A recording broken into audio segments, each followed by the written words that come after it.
Hello everyone, welcome to Anandam study classes. और आज हम समझेंगे आपके बिल क्या होता है, पार्लियामेंट में बिल क्या होता है और उसके टाइप्स क्या क्या होते हैं। बहुत इजी आपका टॉपिक है, बहुत अच्छे से हम लोग इसको समझ लेंगे। तो चलिए समझते हैं बिल क्या होता है।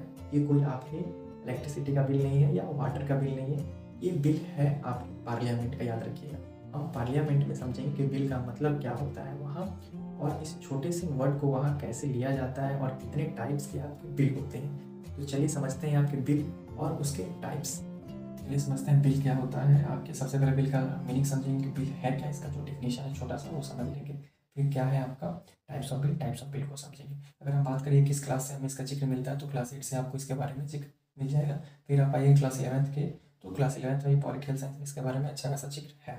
देखिए बिल क्या होता है।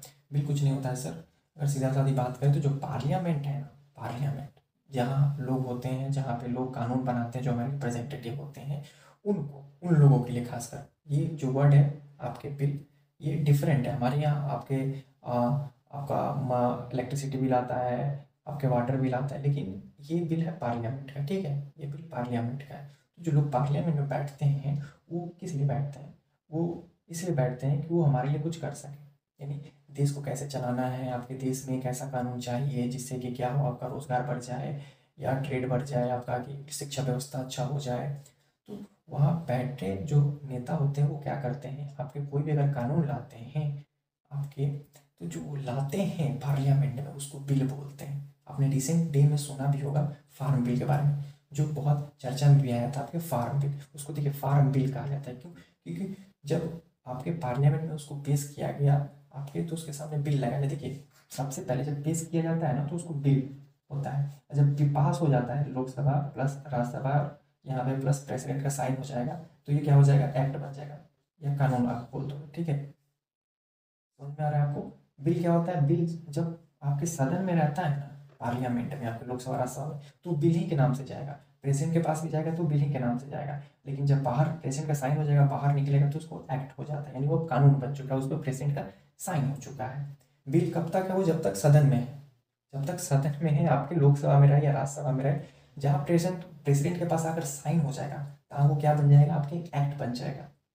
ठीक है, तो बिल कुछ नहीं है सर, ये पार्लियामेंट में आपके जो गवर्नमेंट है हमारे, वो क्या करते हैं, आपकी एक तरह से कोई भी अगर नया प्रपोजल, मतलब नया प्रपोजल कहने का मतलब कुछ नया कानून लाना चाहते हैं, तो जो नया कानून लाएंगे आपके, उसके लिए एक प्रपोजल पेश करते हैं, जिसको क्या बोलते हैं हम लोग, बिल बोलते हैं वहाँ। और अगर प्रेजेंट सिनेरियो में कोई कानून चल रहा है और उसमें चाहते हैं वो चेंज करना, तो उसके लिए भी वो क्या करेंगे, एक बिल लाएंगे कि हम ये चेंज करना चाहते हैं। देखिए मैं एक बात आपको बता देना चाहता हूँ, कोई भी कानून बनना बहुत इजी नहीं होता है। हम यहाँ सोचते हैं कि कानून जो है, क्यों नहीं सरकार बना देता ये कानून, और कभी कभी हम लोग सोच ही लेते हैं कि बहुत, मतलब एक लगता है कि बहुत इजी है बनाना, सरकार को वैसे बोल ही दे, सरकार क्यों नहीं ये कानून बना देता। देखिए जो कानून बनाने का जो एक सिस्टम है, एक प्रणाली है, ये बहुत इजी नहीं है। आप एक आदमी को लेकर तो चल नहीं रहे हो, आप पूरे कंट्री को रन कर रहे हो। तो जो कोई भी कानून बनता है उससे पहले जो, और जिस कानून अगर एग्रीकल्चर से रिलेटेड बनाते हो, जो एग्रीकल्चर डिपार्टमेंट है वो उस कानून को लेकर आएगा, तो उससे पहले क्या करेगा, उसको अच्छे से स्टडी करना रहता है, उसको मंथन करना रहता है कि ये बिल का क्या इम्पैक्ट पड़ता है हमारी सोसाइटी में। देन आफ्टर उसको इंट्रोड्यूस करेगा, इंट्रोड्यूस भी करेगा, तो बहुत सारे आर्गूमेंट्स आते हैं आपके सदन में, पार्लियामेंट में। एक से एक आपको आर्गूमेंट आएंगे, उस पर क्वेश्चन किया जाएगा, उसके बाद वो आपका पास होगा या नहीं होगा, वहाँ से आपको पता चलेगा। अगर पास होता है तो क्या बन जाएगा, आपको एक्ट बन जाएगा, याद रखना। वहाँ पे जब साइन हो जाएगा, बिल कब तक है, जब तक वो सदन में है। तो ये क्या आपके बिल का डेफिनेशन है। बिल कुछ नहीं है सर, एक प्रपोजल है। आप एक नया प्रपोजल, यानी पार्लियामेंट में कोई भी अगर नया प्रपोजल आप इंट्रोड्यूस करोगे, तो उसको बिल बोलते हैं। उसको क्या बोलते हैं, बिल बोलते हैं। अगर कुछ चेंजेस भी चाहिए, हमारे जो प्रेजेंट सिनेरियो में कुछ कानून चल रहे हैं, आपको उसमें अमेंड करना है, तो उसके लिए भी आप क्या लाइएगा, बिल लाइएगा।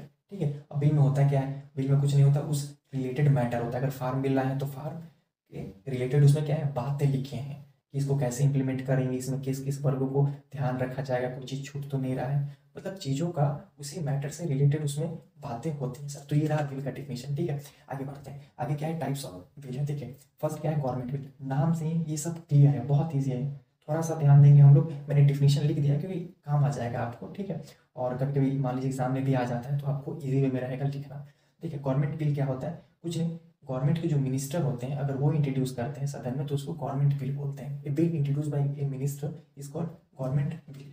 मतलब मिनिस्टर क्या, अगर होम मिनिस्टर आपके कोई पेश कर रहे हैं कानून, या आपके लॉ मिनिस्टर पेश कर रहे हैं, या हेल्थ डिपार्टमेंट से जा रहा है बिल, तो हेल्थ डिपार्टमेंट क्या करेंगे, उसको पेश करेंगे। यहाँ अगर शिक्षा से रिलेटेड है तो एजुकेशनल आपके मिनिस्टर जो है वो इंट्रोड्यूस करेंगे वहाँ एक तरह से। तो गवर्नमेंट बिल वो होता है जो गवर्नमेंट के थ्रू इंट्रोड्यूस होता है, उसमें मिनिस्टर के थ्रू इंट्रोड्यूस होता है, याद रखिएगा। आगे बढ़ते हैं हम लोग प्राइवेट मेंबर बिल। देखिए प्राइवेट मेंबर बिल क्या होता है, bill introduce by any private member of the parliament. Parliament में कोई भी प्राइवेट मेंबर कहने का मतलब क्या है, कोई अलग से लोग आता है क्या सर आपकी कि बाहर से लोग आते हैं पेश करने के लिए प्राइवेट, आपको ऐसा लगा तो ऐसा कुछ नहीं। देखिए प्राइवेट कहने का मतलब है कि वो मिनिस्टर नहीं हो। मिनिस्टर नहीं हो तो क्या होगा सर, एमएलए एमपी होंगे ना, वही होंगे जो बिल को क्या करेंगे वहाँ पे इंट्रोड्यूस करेंगे। तो जो एमएलए या एमपी इंट्रोड्यूस करेंगे आपके बिल को, उसको क्या बोलेंगे, प्राइवेट मेंबर बिल। यानी उसमें क्या है, गवर्नमेंट इंट्रोड्यूस उसको नहीं कर रहा है, उसमें मिनिस्टर इंट्रोड्यूस नहीं कर रहे हैं, वो कोई आपके एमएलए या एमपी इंट्रोड्यूस कर रहे हैं पार्लियामेंट में, तो उसको क्या बोलते हैं आपके प्राइवेट मेंबर बिल। देखिए मनी क्या है, आगे बढ़ते हैं। मनी बिल देखिए, मनी बिल क्या है, मनी बिल देखिए नाम से ही क्लियर हो रहा है ना, bill that deal with government income और expenditure is called money bill. यानी मनी बिल वो होता है जो क्या होता है, जो गवर्नमेंट के इनकम एक्सपेंडिचर से रिलेटेड है। उस बिल में किस चीज़ का जिक्र होगा सर, एक्सपेंडिचर के, आपके इनकम के बारे में। एक बजट हम लोग का पेश होता है तो क्या है आपके मनी बिल में आता है। और मनी बिल में याद रखिएगा जो लोकसभा है उसी के पास ज़्यादा ऑथोरिटी रहता है, इसमें राज्यसभा के पास ऑथोरिटी कम रहता है। राज्यसभा पास करे या नहीं करे, मतलब राज्यसभा उसको पीछे भेज ही नहीं सकता। यानी कहने का मतलब लोकसभा ज़्यादा पावरफुल रहता है मनी बिल को से, आपके लोकसभा उतना पावर नहीं रहता है आपके मनी बिल में। तो मनी बिल क्या होता है, bill that deal with income और एक्सपेंडिचर आपको तो मनी बिल। नेक्स्ट आगे बढ़ते हैं ऑर्डिनरी बिल। देखिए ऑर्डिनरी बिल क्या होता है, a bill that deal with day to day life of people are called ordinary bill। मतलब इसमें मनी बिल का कोई जिक्र नहीं होगा। ये बिल क्या होता है आपकी डे टू डे लाइफ, यानी मान लीजिए आपको सरकार को जॉब पर है कि हमें आपके इस कानून को लाना चाहिए जिससे हमें आपके समाज में आपका अच्छा होगा, जिससे लोग जुड़े हुए रहेंगे। आईटी सेक्टर को लेकर कोई रूल लाना है तो क्या है, उसमें तो पैसे की बात नहीं किया जा रहा है ना, तो उसमें आपको बिल लाएगा। इस कहने का मतलब है डे टू डे लाइफ में आपके लोगों को कोई दिक्कत हो रहा है, किसी कानून को जरूरत पड़ रहा है, ट्रेड से रिलेटेड कोई कानून लाना है सरकार को, तो सब क्या होगा, ऑर्डिनरी बिल में जाएंगे। ठीक है, यानी ऑर्डिनरी बिल में मनी बिल से कोई मतलब नहीं रहता, ये डे टू डे लाइफ का लोगों से रिलेटेड रहता है। आपके अगर मैरिज से कोई रिलेटेड आपका लाएगा गवर्नमेंट तो वो क्या होगा, ऑर्डिनरी बिल होगा। ठीक है, तो ये था आपके बिल और टाइप्स ऑफ बिल। एक और आता है कॉन्स्टिट्यूशनल अमेंडमेंट बिल, तो सिंपल है उसका, उससे भी आपका नाम क्लियर ही हो रहा है क्या है, अगर कोई अमेंडमेंट करना चाहता है तो कॉन्स्टिट्यूशनल अमेंडमेंट बिल के नाम से आपका जाता है। ठीक है, अगर कोई अमेंडमेंट चाहते हैं कॉन्स्टिट्यूशन में, क्योंकि कॉन्स्टिट्यूशन में अमेंडमेंट्स भी होते रहते हैं आपका, तो कॉन्स्टिट्यूशनल अमेंडमेंट बिल में क्या होगा, किस चीज़ के अमेंडमेंट्स की बात की हुई होगी। ठीक है, तो उसको कॉन्स्टिट्यूशनल अमेंडमेंट बिल भी बोलते हैं। तो ये बिल था और टाइप्स ऑफ बिल था, आई होप आपको क्लियर हो गया होगा क्या है बिल और कितने टाइप्स के बिल है। बहुत ही इजी था और आई होप आपको सब क्लियर हो गया होगा। मिलते हैं आपके नेक्स्ट लेक्चर में, तब तक के लिए आप इस वीडियो को अगर अच्छा लगा तो लाइक सब्सक्राइब एंड शेयर भी क्लिक कर दीजिएगा अपने दोस्तों के साथ।